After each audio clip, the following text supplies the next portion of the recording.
श्रीमद् भगवत गीता अध्याय 5 कर्मयोग कृष्ण भावना भावित कर्म।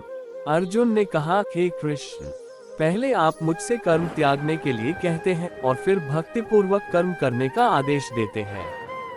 क्या आप अब कृपा करके निश्चित रूप से मुझे बताएंगे कि इन दोनों में से कौन अधिक लाभप्रद है? श्री भगवान ने उत्तर दिया, मुक्ति में लिए तो कर्म का परित्याग तथा भक्तिमय कर्म कर्मयोग दोनों ही उत्तम है, किंतु इन दोनों में से कर्म के परित्याग से भक्ति युक्त कर्म श्रेष्ठ है। जो पुरुष न तो कर्म फलों से घृणा करता है और न कर्म फल की इच्छा करता है, वह नित्य सन्यासी जाना जाता है।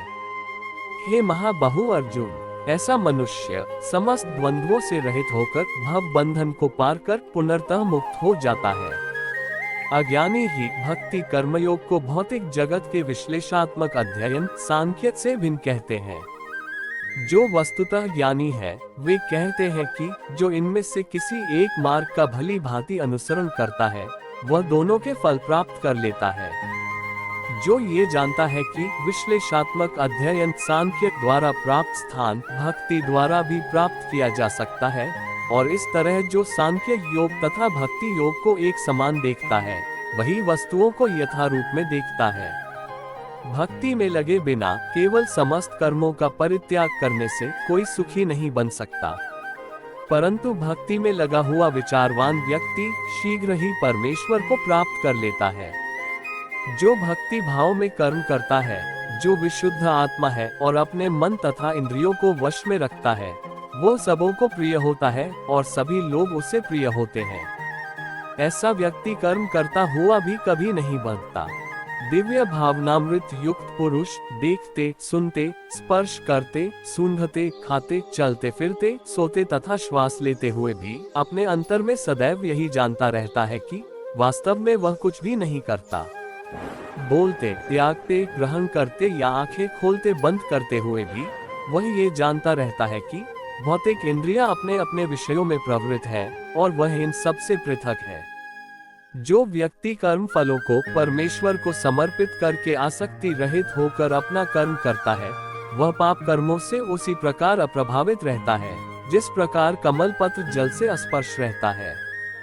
योगी जन आसक्ति रहित होकर शरीर, मन, बुद्धि तथा इंद्रियों के द्वारा भी केवल शुद्धि के लिए कर्म करते हैं। निश्चल भक्त शुद्ध शांति प्राप्त करता है, क्योंकि वह समस्त कर्म फल मुझे अर्पित कर देता है। किंतु जो व्यक्ति भगवान से युक्त नहीं है और जो अपने श्रम का फल कामी है, वह बंध जाता है। जब देहधारी जीवात्मा अपनी प्रकृति को वश में कर लेता है और मन से समस्त कर्मों का परित्याग कर देता है, तब वह 9 द्वारों वाले नगर भौतिक शरीर में बिना कुछ किए कराए सुख पूर्वक रहता है। शरीर रूपी नगर का स्वामी देहधारी जीवात्मा न तो कर्म का सृजन करता है, न लोगों को कर्म करने के लिए प्रेरित करता है, न ही कर्म फल की रचना करता है। ये सब तो प्रकृति के गुणों द्वारा ही किया जाता है। परमेश्वर न तो किसी के पापों को ग्रहण करता है, न पुण्यों को, किंतु सारे देहधारी जीव उस अज्ञान के कारण मोहग्रस्त रहते हैं जो उनके वास्तविक ज्ञान को आच्छादित किए रहता है।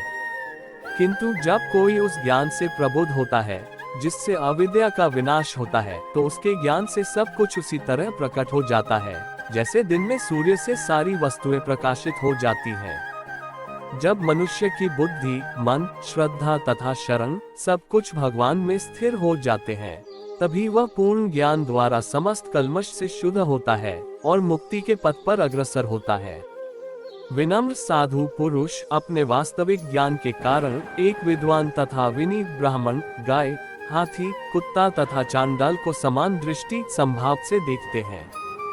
जिनके मन एकत्व तथा समता में स्थित है, उन्होंने जन्म तथा मृत्यु के बंधनों को पहले ही जीत लिया है।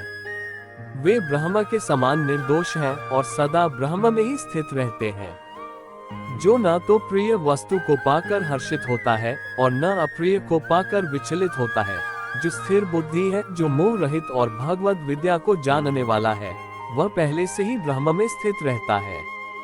ऐसा मुक्त पुरुष भौतिक इंद्रिय सुख की ओर आकृष्ट नहीं होता, अपितु सदैव समाधि में रहकर अपने अंतर में आनंद का अनुभव करता है।